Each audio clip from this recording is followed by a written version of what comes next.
ಇನ್ನು ಕೊರೋನಾ ಸುದ್ದಿ ಕೂಡ ಬರ್ತಾ ಇದೆ. ಮಾಸ್ಕ್ ಧರಿಸೋದು ಸೂಕ್ತ, ಆದರೆ ಕಡ್ಡಾಯ ಮಾಡಿಲ್ಲ ಅಂತ ಆರೋಗ್ಯ ಸಚಿವರು ಈಗಾಗಲೇ ಹೇಳ್ತಾ ಇದ್ದಾರೆ. ತಜ್ಞರ ಸಲಹೆಯನ್ನು ಪಡೆದು ಮುಂದಿನ ನಿರ್ಧಾರ ಮಾಡ್ತೀವಿ ಅಂತ ಬೆಂಗಳೂರಿನಲ್ಲಿ ಆರೋಗ್ಯ ಸಚಿವ ದಿನೇಶ್ ಗುಂಡೂರಾವ್ ಹೇಳಿಕೆಯನ್ನು ಕೊಟ್ಟಿದ್ದಾರೆ.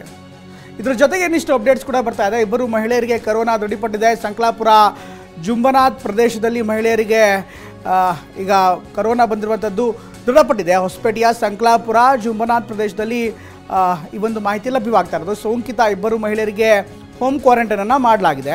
ಇದರ ಜೊತೆಗೆ ಸೋಂಕಿತ ಮಹಿಳೆಯರ ಕುಟುಂಬದ ಟ್ರಾವೆಲ್ ಹಿಸ್ಟ್ರಿಯನ್ನು ಕೂಡ ಕಲೆಕ್ಟ್ ಮಾಡಲಾಗ್ತಾ ಇದೆ. ಹಾಗೆ ಆ ಸದಸ್ಯರನ್ನು ಕೂಡ ಮನೆಯ ಸದಸ್ಯರನ್ನು ಕೂಡ ಟೆಸ್ಟ್ ಮಾಡಲಾಗ್ತಾ ಇದೆ. ವಿಜಯನಗರದಲ್ಲಿ ಇಬ್ಬರಿಗೆ ಕೊರೋನಾ ಸೋಂಕು ಈಗ ದೃಢಪಟ್ಟಿದೆ. ಇಬ್ಬರು ಮಹಿಳೆಯರಿಗೆ ಕೊರೋನಾ ಸೋಂಕು ದೃಢಪಟ್ಟಿರುವಂಥ ಹಿನ್ನೆಲೆಯಲ್ಲಿ ಅವರನ್ನು ಹೋಮ್ ಕ್ವಾರಂಟೈನ್ ಕೂಡ ಮಾಡಲಾಗಿದೆ.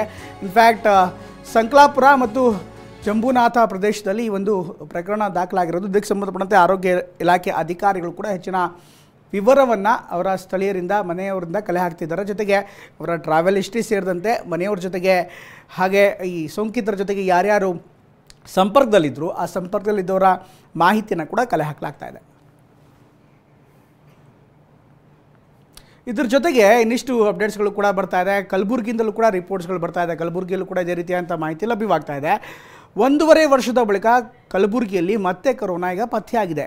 ಇನ್ಫ್ಯಾಕ್ಟ್ ಮುಂಬೈನಿಂದ ಚಿಕಿತ್ಸೆಗೆ ಅಂತ ಬಂದಿದ್ದಂಥ ಬಾಲಕಿಗೆ ಈಗ ಕೊರೋನಾ ಸೋಂಕು ತಗುಲಿರೋದು ದೃಢಪಟ್ಟಿದೆ. TV9ಗೆ ಕಲಬುರಗಿ DHO ರಾಜಶೇಖರ್ ಮಾಲಿ ಮಾಹಿತಿಯನ್ನು ಕೊಟ್ಟಿದ್ದಾರೆ. ಇನ್ನು ಕೊರೋನಾ ವಿಚಾರಕ್ಕೆ ಸಂಬಂಧಪಟ್ಟಂತೆ ಅಪ್ಡೇಟ್ಸ್ಗಳನ್ನು ಕೂಡ ಕೊಳ್ಳಲಾಗ್ತಾ ಇದೆ. ಕ್ಷಯರೋಗ ಚಿಕಿತ್ಸೆಗಾಗಿ ಬಂದಿದ್ದಂಥ ಬಾಲಕಿ ಈಗ ಆ ಬಾಲಕಿಯಲ್ಲಿ ಕೊರೋನಾ ಸೋಂಕು ದೃಢಪಟ್ಟಿದೆ. ಡಿಸೆಂಬರ್ 23ರಂದು ಜಿಮ್ಸ್ ಆಸ್ಪತ್ರೆಗೆ ದಾಖಲಾಗಿದ್ದಂಥ ಬಾಲಕಿ.